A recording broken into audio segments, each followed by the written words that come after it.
नमस्कार दोस्तों। ITI first year electrician trade के लिए जो एमसीक्यू सीरीज चला रहे हैं उसमें आज का वीडियो नंबर 25 है। पीछे 24 वीडियो कंप्लीट हो चुका है जिसका प्लेलिस्ट बन गया, जाकर आप प्लेलिस्ट पर देख सकते हैं। तो आइए पहला क्वेश्चन की तरफ चलते हैं। आज के वीडियो का दिया है कि किस प्रकार का वाट मीटर है, यह वाट मीटर किस प्रकार का है। तो देखिए, एक एलिमेंट और दो एलिमेंट लगा है और थ्री फेज है, L1 L2 L3 three phase है। तो टू एलिमेंट और three phase type wattmeter है। तो कौन सा होता है? थ्री एलिमेंट नहीं, टू एलिमेंट और थ्री फेज, इसलिए B option is right answer. B option is right answer. कौन सा है? तो टू एलिमेंट और थ्री फेज। अगला क्वेश्चन की तरफ। अगला क्वेश्चन क्या है कि किस प्रकार के उपकरण का उपयोग वायु घर्षण डैम्पिंग के साथ किया जाता है। जो एनर्जी मीटर होता है ना जी, एनर्जी मीटर चाहे जितने इंस्ट्रूमेंट होते हैं उसमें डैम्पिंग की व्यवस्था की जाती है। तो यह पूछा है कि किस प्रकार के उपकरण का उपयोग एयर फ्रिक्शन डैम्पिंग में। यह चार उपकरण दिया है और किसमें एयर फ्रिक्शन। तो जो मूविंग आयरन इंस्ट्रूमेंट होता है ना, बी ऑप्शन, इसमें एयर फ्रिक्शन डैम्पिंग का प्रयोग किया जाता है। और जो मूविंग कॉइल होता है और इंडक्शन टाइप होता है, इलेक्ट्रोडायनेमो टाइप होता है, इनमें ईडी करंट टाइप डैम्पिंग का प्रयोग किया जाता है। तो यहाँ पर मूविंग आयरन टाइप इंस्ट्रूमेंट जो होता है एसीडीसी दोनों प्रकार करता है। इसमें जो टार्क होता है धारा का वर्ग अनुपाती होता है। तो एसीडीसी दोनों प्रकार करता है। और एयर फ्रिक्शन डैम्पिंग बहुत बार पूछता है। तो B option is right answer. अगला क्वेश्चन क्या है कि उदासीन संयोजन किस प्रकार ऊर्जा मीटर के साथ काम करता है। यानी which type of energy meter work with neutral connection. किस प्रकार के एनर्जी मीटर में न्यूट्रल कनेक्शन की आवश्यकता होती है। न्यूट्रल की आवश्यकता किसमें होती है? तो देखिए, जितना थ्री फेज रहेगा उसमें न्यूट्रल नहीं रहेगा तो हो जाएगा काम। क्योंकि दो से हम लोग तीसरा को एक लोग हम बना लेंगे, काम न्यूट्रल बना लेंगे। लेकिन सिंगल फेज रहेगा तो उसमें न्यूट्रल चाहिए ही चाहिए आपको। तो क्या चाहिए? सिंगल फेज जो सिंगल एलिमेंट होता है, B C option. C option is right answer. Single phase single element जो होता है इसमें न्यूट्रल चाहिए तो चाहिए। तो वही पूछा न्यूट्रल किसमें चाहिए, तो C option single phase single element वाला में। अगला है कि आवृत्ति मीटर का प्रकार क्या है। पहले तो यह डिवाइस क्या मेजर करता है। तो आवृत्ति देखिए दिया है, आवृत्ति मीटर।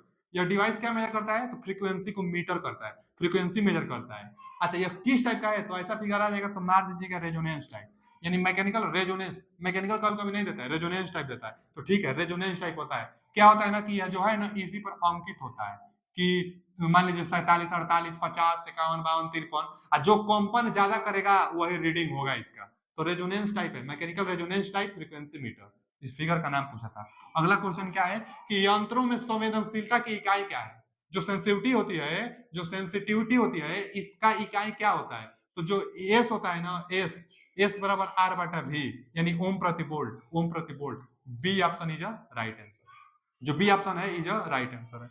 अगला क्वेश्चन क्या है? जो अगला क्वेश्चन है कि एल्यूमिनियम डिस्क में दो सीधे छेद क्यों प्रदान किए जाते हैं। जो ऊर्जा मीटर होता है ना, ऊर्जा मीटर में एल्यूमिनियम डिस्क में दो छेद क्यों किया जाता है? तो अभी पिछला ही लेक्चर में आया था कि क्रीपिंग एरर होती है। जो डिस्क होता है वो डिस्क ना रोटेट कर जाता है अधिक बार, बिना लोड का भी कभी कभी रोटेट करने लगता है। तो एनर्जी मीटर रीडिंग देने लगेगा। इससे बचने के लिए जो डिस्क होता है उसमें होल कर दिया जाता है 180 डिग्री पर, एक दूसरे के अपोजिट साइड में। तो दो होल किया जाता है क्रीपिंग एरर को दूर करने के लिए। तो एल्यूमिनियम डिस्क में दो छेद क्यों किया जाता है? तो क्रीपिंग एरर को अरेस्ट मतलब दूर करने के लिए। तो D option is right answer, creeping error को दूर करने के लिए। अगला क्वेश्चन देखिए, एब्सोल्यूट टाइप आ गया ना। एब्सोल्यूट टाइप है ना, ये यंत्र है। इस यंत्र का क्या नाम है? Absolute type. ये बार बार पूछता है क्वेश्चन। तो एब्सोल्यूट टाइप यंत्र है, इसका प्रयोग प्रयोगशालाओं में किया जाता है, लैबों में किया जाता है। अगला क्वेश्चन कि मूविंग, देखिए ना, चल कुंडली उपकरण में यानी मूविंग क्वाइल इंस्ट्रूमेंट में डैम्पिंग बल क्यों आवश्यक है।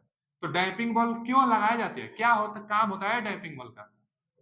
तो जो डैम्पिंग बल होता है, जो हमारे पास जो पॉइंटर होता है ना, वह कंपन करता रहता है, ऑसिलेट करता रहता है। तो अच्छा रीडिंग दे और ऑसिलेट न करे, तुरंत रीडिंग दे और ऑसिलेट न करे, अस्थाई रीडिंग दे। तो इसको दूर करने के लिए डैम्पिंग तार की आवश्यकता होती है। डैम्पिंग तार, ईडी करंट डैम्पिंग अभी आया था जो कि मूविंग क्वाइल में लगता था।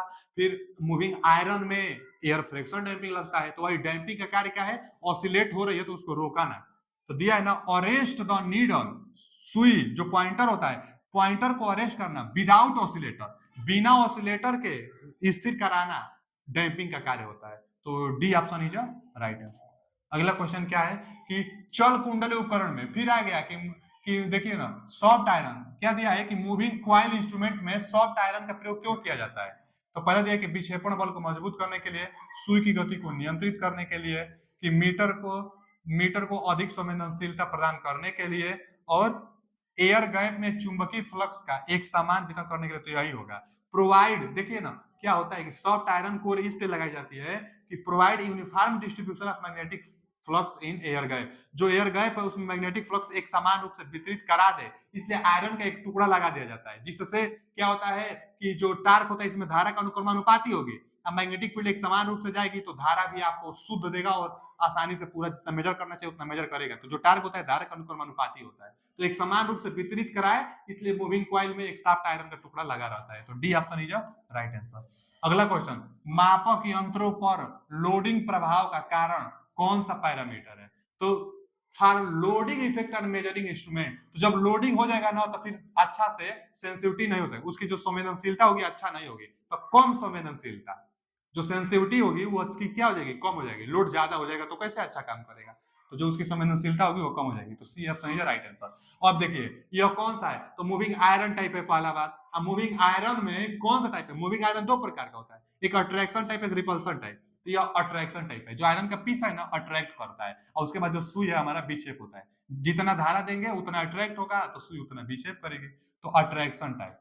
Attraction type moving iron. Repulsion type नहीं, उसमें तो दो होता है और एक रिपल्सन हो जाता है, मतलब एक दूर जाता है, प्रतिकर्षण होता है तो फिर विक्षेप करता है। यहाँ अट्रैक्शन टाइप है, तो A option is right answer. अगला क्वेश्चन क्या है कि मोटर के घूर्णन प्रति मिनट को मापने के लिए किस उपकरण का प्रयोग किया जाता है?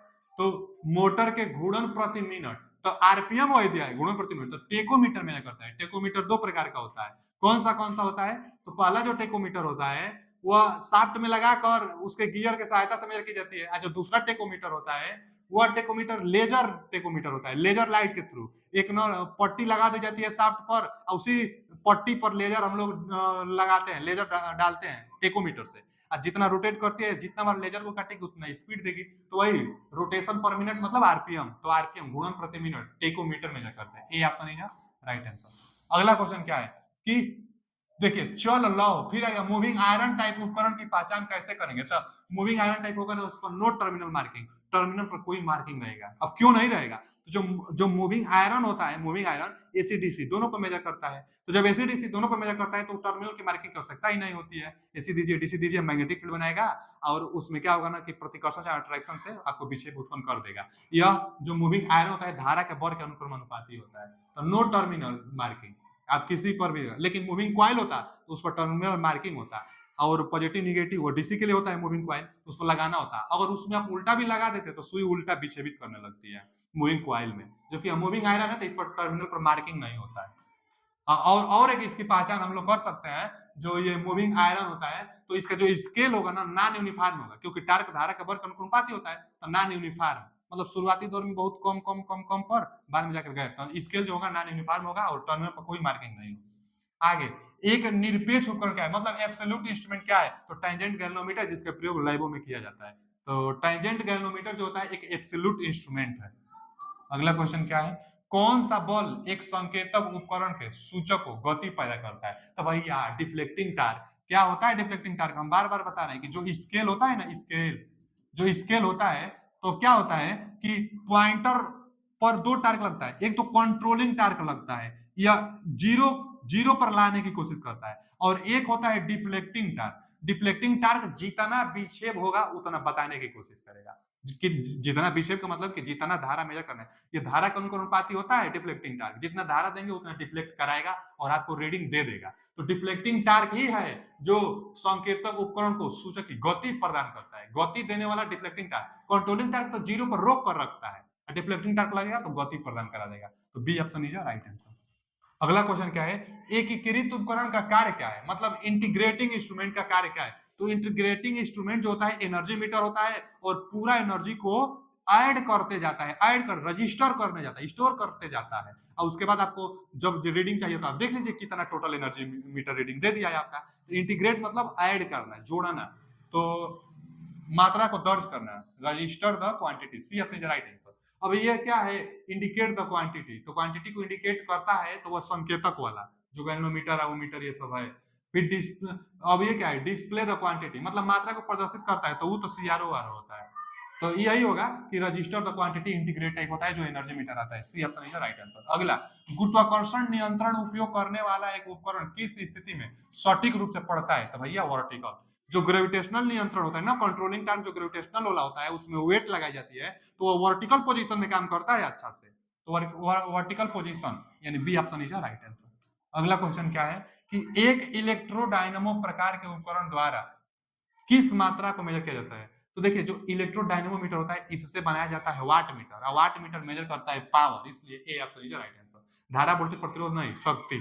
जो वाट मीटर होता है शक्ति मेजर करता है, और इलेक्ट्रोडायनेमो टाइप से पावर बनाई जाती है, मतलब वाट मीटर बनाई जाती है। अगला क्वेश्चन क्या है, एनालॉग इंस्ट्रूमेंट, एनालॉग मतलब जो सुई से विक्षेपित करे, एनालॉग इंस्ट्रूमेंट उपयोग करके माप में अधिक सटीकता कैसे प्राप्त करेंगे? तो अधिक सटीकता कैसे प्राप्त करेंगे एनालॉग से? पहला दिया है कि कीप लो इनपुट इंपीडेंस, नहीं भैया हाई इनपुट इंपीडेंस रखा जाता है। या बी में दिया है keep high input impedance, B option दिया है। हाई इनपुट इंपीडेंस लगा के हम लोग सटीकता माप सकते हैं स्केल टाइप का। तो आज के लिए इतना ही, अगले वीडियो में किसी नए अध्याय के साथ, अभी के लिए इतना ही। थैंक यू, धन्यवाद।